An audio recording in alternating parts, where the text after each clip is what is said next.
Thanks for joining us for our next episode of our midweek Bible study. Today we're going to be talking about spiritual warfare in the Gospels. Chad, would you like to read for us? Yeah, Mark chapter 5, verse 1. They came to the other side of the sea, to the country of the Gerasenes, and when Jesus had stepped out of the boat, immediately there met him out of the tombs a man with an unclean spirit. He lived among the tombs, and no one could bind him any more, not even with a chain, for he had often been bound with shackles and chains, but he wrenched the chains apart, and he broke the shackles in pieces. No one had the strength to subdue him. Night and day among the tombs and on the mountains he was always crying out and cutting himself with stones. And when he saw Jesus from afar, he ran and fell down before him. And crying out with a loud voice, he said, "What have you to do with me, Jesus, Son of the Most High God? I adjure you by God, do not torment me." For he was saying to him, "Come out of the man, you unclean spirit." And Jesus asked him, "What is your name?" He replied, "My name is Legion, for we are many." And he begged him earnestly not to send him out of the country. Now a great herd of pigs was feeding there on the hillside, and they begged him, saying, "Send us to the pigs, let us enter them." So he gave them permission, and the unclean spirits came and entered the pigs, and the herd, numbering about 2,000, rushed down the steep bank into the sea and drowned in the sea.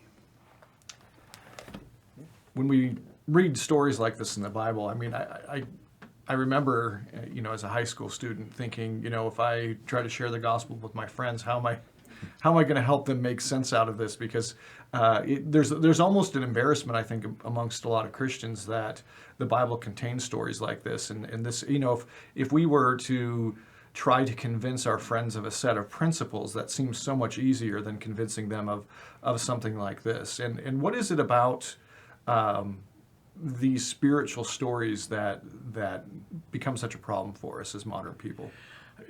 As modern people, and definitely being one who's spent a fair amount of time in the scientific world, we kind of push the supernatural and anything beyond the natural to the farthest recesses of our minds, and it's one of those things like you read in what is C.S. Lewis's book about the conversation between demons?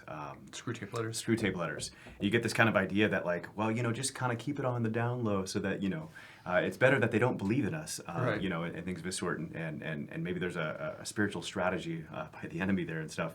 But man, we reduce everything down to natural cause and effect to such a great degree as moderns. Right. And if you talk to a modern person, if you were to say something like, well, there's ideas like freedom or justice or these things that can't be reduced down to physical attributes, that these are spiritual things. I think that most modern people, you can convince them that that's the case, that there are spiritual things out there. What is it about the idea of things like demons or angels that make it so much more difficult for a modern person to accept? It's funny using the word spiritual in the sense of ideas that don't have like a physical reality associated with them. I think you might get a modern to ascribe to, but anytime it kind of goes towards a penchant of the religious and using spiritual in a religious context, I think they're going to rebuff with, and especially if you start bringing in supernatural creatures of some sort.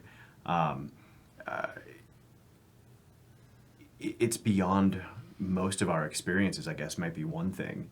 Most of us probably can't for sure say we've seen an angel. Maybe we've entertained angels unawares, some of us, but most of us haven't seen an angel and things of this sort, and probably haven't seen a demon. And man, seeing is believing in our generation. I think that one of the problems that modern people would have with the idea of angels and demons is to think of things in the spiritual realm having a will.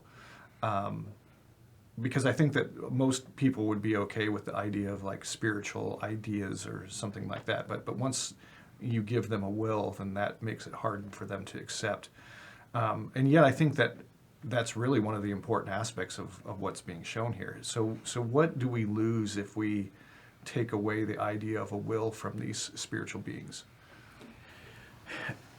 I think we lose the same thing when we take the idea of personhood and a will away from God, and some people ascribe so far as to say, well, there's a force in out there, and but you lose any kind of purpose to the universe, and is there a spiritual enemy that also has a purpose and a will associated with it? that it's trying to accomplish. And you know, if you take that away, you get kind of just some random collection of events in our lives that happen, and maybe there's reason and maybe there's not. And I think we try to take the mechanistic view of the physical world that science has given us, and then we just try to extrapolate that into the spiritual world. And yet Jesus here says that this is an unclean spirit. In the spiritual realm as in the physical, things are oriented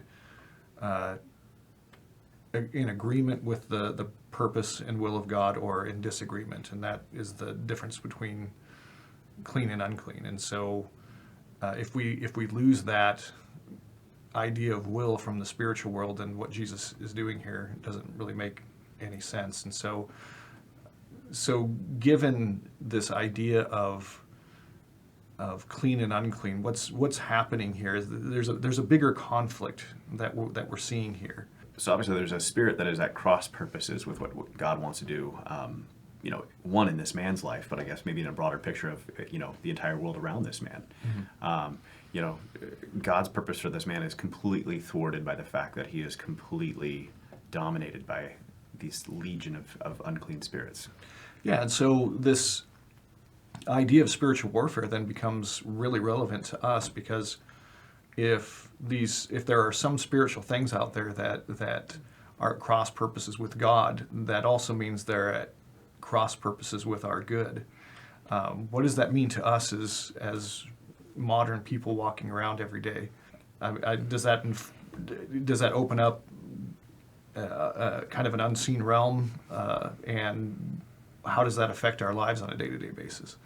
That's a great question. You know, it's funny because as reductionary as maybe we try to get as a scientist or something, and cause and effect, and this atom moved to this atom, and things of this sort. You know, we think we're really steeped in that sometimes, maybe as scientists, but at the same time, we wouldn't have a problem paying, you know, credence to the fact that ideas shape societies and things of this sort that has nothing to do with a collection of atoms and things of this sort. And if we kind of recognize that, yeah, I mean, much of what goes on in your life isn't about, you know, the four fundamental forces or anything like this. It really comes down to how ideas are shaping you and the society around you. And it's something we should definitely pay great attention to. Yeah, especially if those ideas have a will and a purpose, and that they're setting the course of your life either toward greater blessing or toward destruction. And you see that with this man who's been possessed by a demon.